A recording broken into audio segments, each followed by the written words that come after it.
Assalamualaikum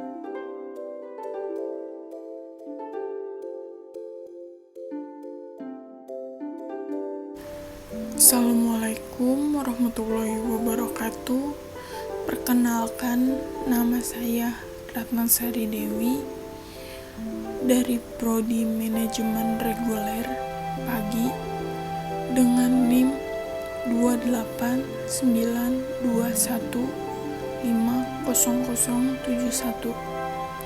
Saya akan mempresentasikan rangkuman saya pertemuan 1, etika bisnis.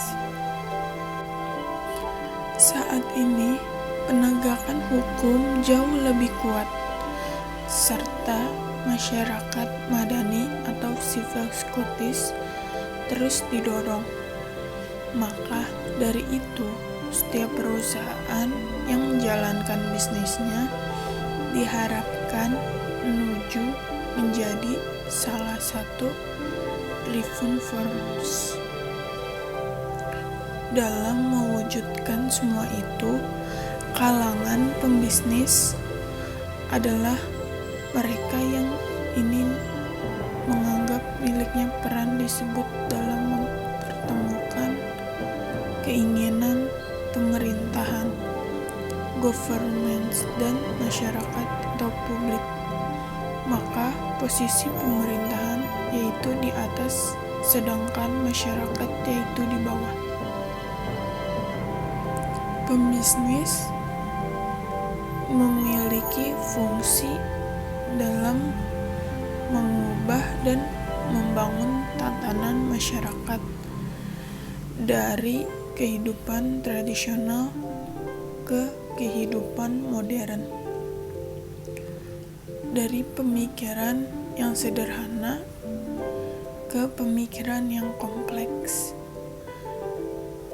Pembisnis mampu menciptakan iklim bisnis yang memiliki nilai-nilai dan etika bertanggung jawab, dan tentunya pembisnis diharapkan lebih mampu mengiringi terwujudnya masyarakat madani. Etika bisnis. 1. Definisi etika. Etika berasal dari bahasa Yunani, yaitu ethos, yang dalam bentuk jamaknya adalah ta-eta, yang berarti adat istiadat atau kebiasaan. Adat adalah suatu aturan kuat dari masyarakat, yaitu setiap tindakan dan tanduk mengikuti aturan, dan aturan ternyata telah membentuk moral masyarakat dalam menghargai adat istiadat yang berlaku. Jika bertentangan dengan tingkah laku disebut immoral atau salah. Menurut Keyburns, etika adalah cabang filsafat yang mempelajari baik buruknya perilaku manusia. Etika dapat diterjemahkan sebagai bentuk tindakan dengan mendasarkan moral sebagai ukurannya. Moral dan ukurannya dapat dilihat dari berbagai segi, di mana itu dijadikan sebagai pandangan memahami lebih dalamnya etika. 2. Definisi etika bisnis. Etika bisnis adalah aturan yang menegaskan suatu bisnis boleh bertindak dan tidak bertindak, di mana aturan tersebut dapat bersumber dari aturan tertulis maupun tidak tertulis, dan jika melanggar akan terkena sanksi yang diterima. Sanksi yang diberikan dapat berbentuk langsung maupun tidak langsung. 3. Etika bisnis dan tata kehidupan manusia.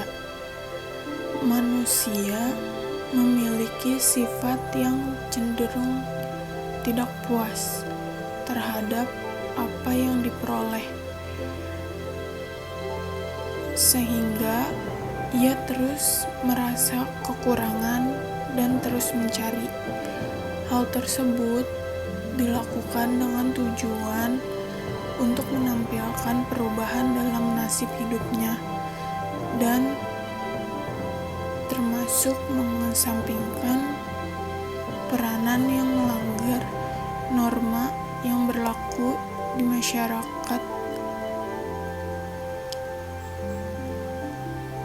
Salah satu mimpi manusia adalah merasa nyaman dimanapun ia berada, dan bisnis dianggap sebagai salah satu jalan yang mendorong manusia untuk mempercepat dan memperoleh semua itu. Semua itu kepemilikan bisnis bersifat profitable, memiliki peluang dari setiap keputusan dan pengalokasian keuntungan dan hak menikmati keuntungan. Di sisi lain, bisnis memiliki aturan yang harus dipatuhi, dan aturan tersebut dilahirkan atas kesepakatan di wilayah bisnis itu berada.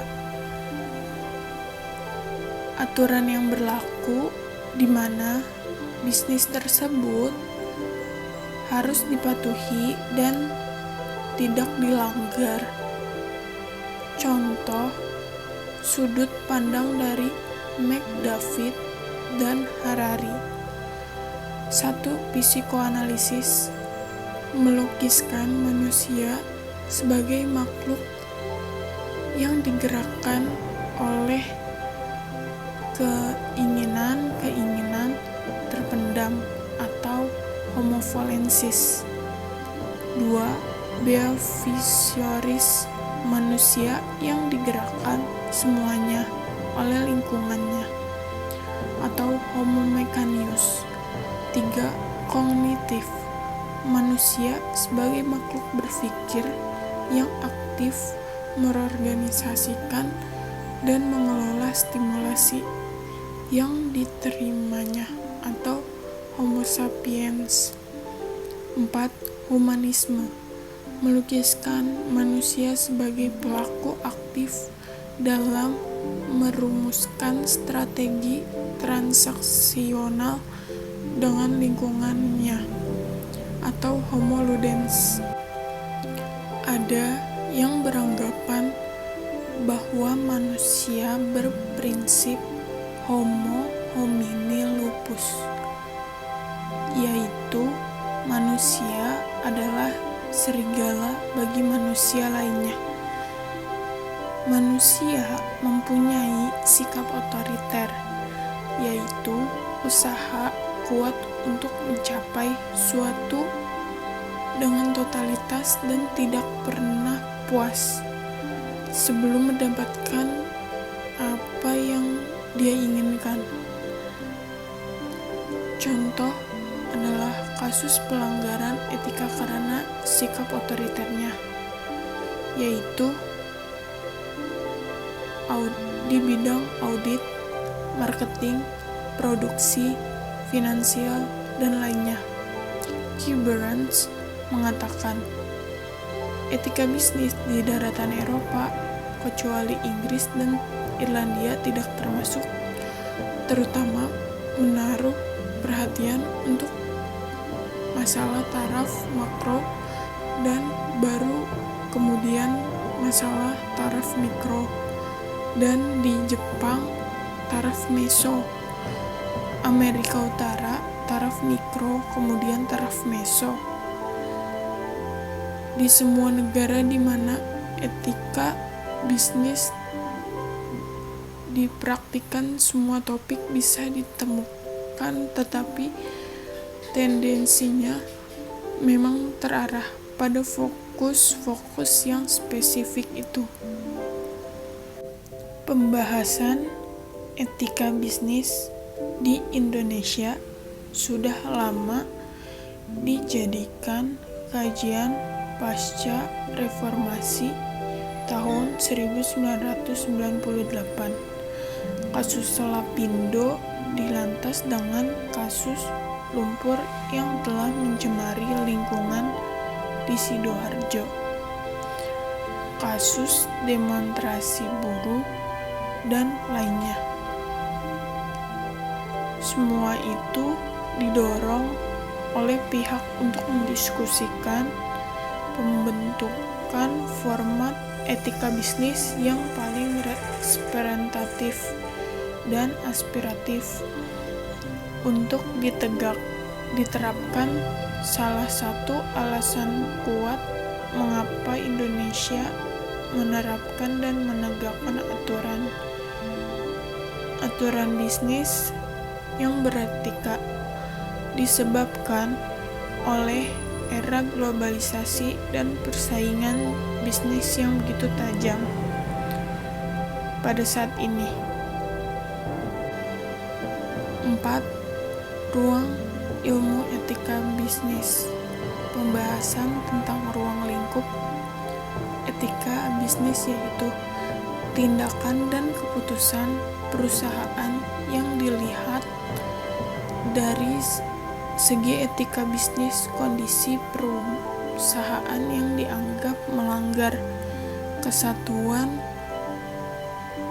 mendapat sanksi ukuran yang dipergunakan oleh suatu perusahaan dalam bidang etika bisnis. Peraturan dan ketentuan dalam bidang etika bisnis yang diterapkan oleh lembaga terkait. 5. Permasalahan umum dalam bidang etika bisnis. Contoh permasalahan umum pada saat ini yaitu pelanggaran dilakukan oleh pihak yang mengerti tentang etika. Keputusan bisnis sering mengesampingkan norma dan aturan yang berlaku. Keputusan bisnis dibuat secara sepihak.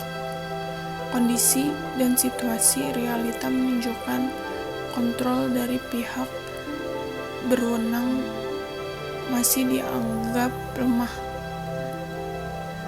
sehingga peluang tersebut disalahgunakan demi keuntungan pribadi atau kelompok. 6. Kasus dan solusi. A. Kasus. Dalam kehidupan masyarakat Bali yang beragama Hindu-Buddha, ada yang disebut dengan Hari Nyepi. Peraturan pada Hari Nyepi tersebut berlaku bagi setiap wisatawan asing dan domestik yang berkunjung ke Bali, dan jika mereka melanggar maka akan mendapatkan sanksi.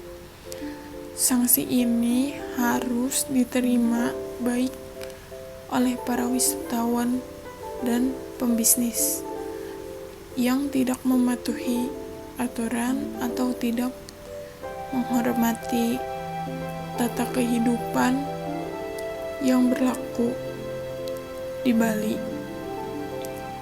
B. Solusi. Usaha perhotelan dapat menjelaskan kepada tamu atau wisatawan agar tidak keluar hotel pada saat Hari Nyepi tersebut sebagai penghormatan kepada warga Bali. Bagi pembisnis agen travel, maka pemesanan tiket dapat dilakukan via telepon saja. Sedangkan bagi usahawan rumah makan dan restoran, maka akan sebaiknya tutup saja, di mana tutup hanya 1 hari, dan jika buka dikhawatirkan konsumen tidak ada yang berkunjung. Keputusan dan solusi seperti ini dianggap bersifat win-win solution. Artinya, pembisnis diajarkan untuk melakukan bisnis dengan menerapkan etika dalam berbisnis. Sekian presentasi rangkuman yang saya buat. Kurang lebihnya mohon maaf. Wabillahi taufik wal hidayah. Wassalamualaikum warahmatullahi wabarakatuh.